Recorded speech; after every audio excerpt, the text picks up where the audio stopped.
আসসালামু আলাইকুম। RAC engineers ফ্যামিলিতে আপনাদের স্বাগত।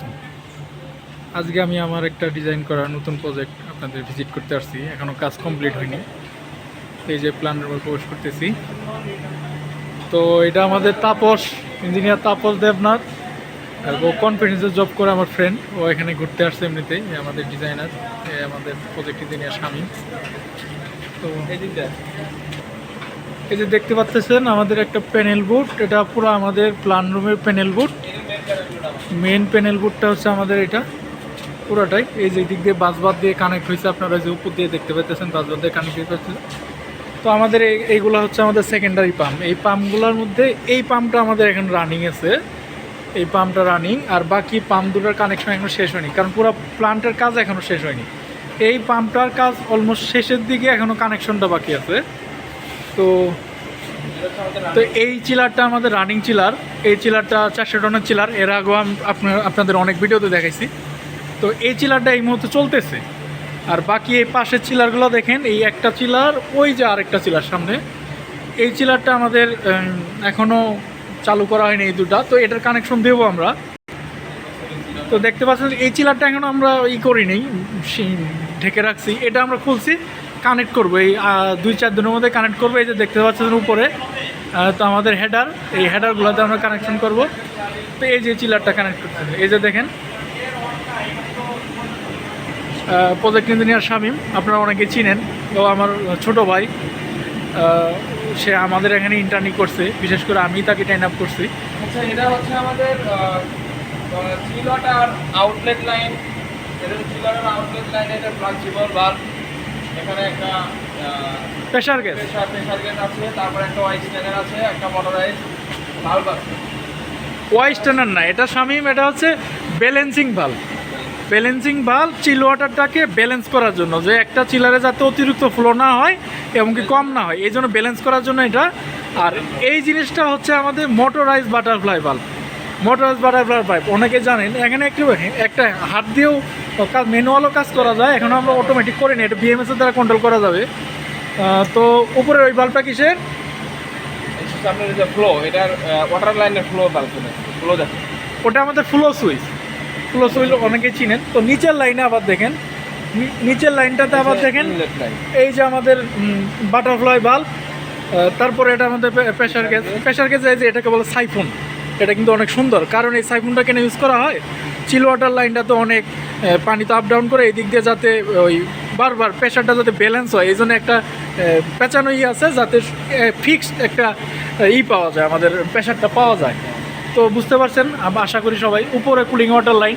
কুলিং ওয়াটার লাইনে যে প্রথমে দেখতে পাচ্ছেন, এটা আমাদের ফ্লেক্সিবল জয়েন্ট।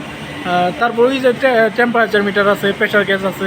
তারপরে এটা আমাদের ব্যালেন্সিং বাল্ব। ব্যালেন্সিং বাল্ব আমরা কেন ইউজ করি এর আগেও বলছি আপনাদের, প্রেশারটাকে ব্যালেন্স করার জন্য। এটা আমাদের মোটরাইজ বাটারফ্লাই বাল্ব। তো আশা করি বুঝতে পারছেন। সেমভাবে ওই নিচের দিকেও একটা, এই যে দেখেন বাটারফ্লাই বাল্ব, ওটা হচ্ছে ফ্লেক্সিবল জয়েন্ট। এই যে আমাদের চিল ওয়াটার, এর আগে আমি দেখেছিলাম চিল ওয়াটার প্রাইমারি পাম্প, এটা আমাদের চিল ওয়াটার সেকেন্ডারি পাম্প। এই না ওটাই আমি সেকেন্ডারি পাম্প দেখাইছিলাম, এটা আমার প্রাইমারি পাম্প। এই পাম্পটা আমাদের রানিং আছে।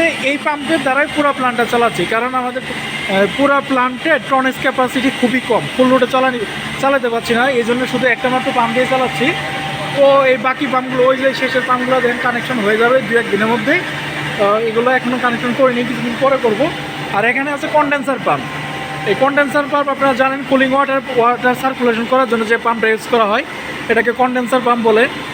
তো আমাদের এই পাম্পটা রানিং আছে। এই যে দেখেন সেমভাবে আমাদের চিলারের পাম্পের দেখেন, এই যে আমাদের ফ্লেক্সিবল বাল্ব, তারপরে এই যে প্রেশার গ্যাস। আমাদের চেক বাল্ব নয় এটা, তাই না? চেক বাল্ব না, এটা আমাদের চেক বাল্ব। তারপরে এটা আমাদের মোটরাইজ বাটারফ্লাই বাল্ব। ঠিক সেমভাবে এই পাশে আমাদের দেখছেন এই যে ওয়াই স্ট্যান্ডার। এই যে দেখেন এই পাশে দেখেন আমাদের ফ্লেক্সিবল বাল্ব, এটা আমাদের ওয়াই স্ট্যান্ডার। ওই যে উপরে আমাদের একটা বাটারফ্লাই বাল্ব, ওয়াই স্ট্যান্ডার বাল্ব। এই যে এখানে থেকে দেখেন পানিটা যখন এদিক দিয়ে টানবে, ময়লাটা এখানে আটকা পড়বে। এটা ক্লিন করে আমরা এইভাবে ক্লিন করতে পারবো। তো এই যে এই পাশের কাজটাও প্রায় শেষের দিকে। তো দেখতে পাচ্ছেন পুরাই। তো এখন আমি আপনাদের কাছে এই যে দেখেন, এই দিক দিয়ে দেখেন, এই যে উপর দেখছে যে হেডারটা দেখছেন, এই হেডার থেকে বাইরে যে কুলিং টাওয়ার আছে, কুলিং টাওয়ারের দিক গেছে। আমরা এখন কুলিং টাওয়ারের বাইর সাইডে যাবো। তো এই যে আমাদের কুলিং টাওয়ার, সেই কাঙ্ক্ষিত কুলিং টাওয়ার, এই কুলিং টাওয়ারটা দেখতে পাচ্ছেন। এখানে আমাদের এক সেট কুলিং টাওয়ার রানিং আছে, বাকিগুলো এখনো কমপ্লিট করা হয়নি। এই যে দেখতে পাচ্ছেন আমাদের কুলিং টাওয়ার,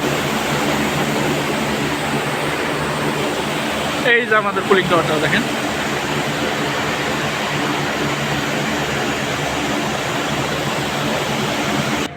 আজকে আমাদের এই প্রজেক্ট নিয়ে শামীম। তা শামীম, কিছু বলো, তুমি বলো। আসসালামু আলাইকুম, আমি Mohammad Shamim Reza, project engineer HVAC Watson engineering and consultant limited পক্ষ থেকে বলছি। এই প্রজেক্টটা সম্পূর্ণ আমি শেষ করেছি। এই প্রজেক্টের ডিজাইনটা সব কিছু রফিক ভাই করেছে এবং উনি দেখিয়ে দিয়েছেন, ওনার ডিরেকশনে এই প্রজেক্টের আমরা টোটাল কাজটা সম্পূর্ণ করেছি। তো আপনাদের কাছে বিশেষ অনুরোধ থাকবে, এই প্রজেক্টের সকল কাজ এগুলো ভাই দেখাবে এবং আপনারা দেখবেন এবং এই চ্যানেলের সাথে থাকবেন এবং এই চ্যানেলকে সাবস্ক্রাইব করবেন। আপনারা সকলেই ভিডিও দেখতে পারবেন, অনেক কিছু শিখতে পারবেন। এই বলে আমি শেষ করছি। এই যে আমাদের ফ্রেন্ড তাপস, ও অনেকেই বলেন যে ওয়াটসন, ও আমি শুধু ওয়াটসনের ভিডিও করি না, আমি আসলে HVAC চিলার নিয়ে ভিডিও করি। তো যে কোনো টাইপের চিলার হতে পারে, যে কোনো কোম্পানি, কারণ আমার উদ্দেশ্য হচ্ছে আমাদের HVAC ডিপার্টমেন্টকে সবাই মিলে এগিয়ে নিয়ে যাওয়া সামনের দিকে। আমরা যার যার নলেজ সবাই শেয়ার করব, নিজে অন্যকে শেখাবো এবং অন্যের কাছ থেকে শিখবো। তো বন্ধু তাপস, তুমি কিছু একটা বলো। আমি ইঞ্জিনিয়ার তাপস, আমি কনফিডেন্স ট্রেড লিমিটেডে জব করি। আমি আমার ফ্রেন্ডের প্রজেক্ট ভিজিট করতে আসলাম এবং সে যে মানে ডিজাইন এবং হচ্ছে চিলারের যে মানে বসানোর ইয়েটা সবগুলোই অনেক সুন্দর এবং এখান থেকে অনেক কিছু শেখার আছে এবং হচ্ছে এই প্রজেক্টটা সম্বন্ধে অনেক ধারণা বা অনেক ইয়ে নেওয়ার মানে হচ্ছে অনেক কিছু শেখার বা অনেক কিছু জানার আছে। তো এই চ্যানেলটার পাশে থাকবেন সবাই এবং সাবস্ক্রাইব করবেন এবং হচ্ছে বেল বাটন আসবেন। আসসালামু আলাইকুম, ব্লগটা শেষ করছি।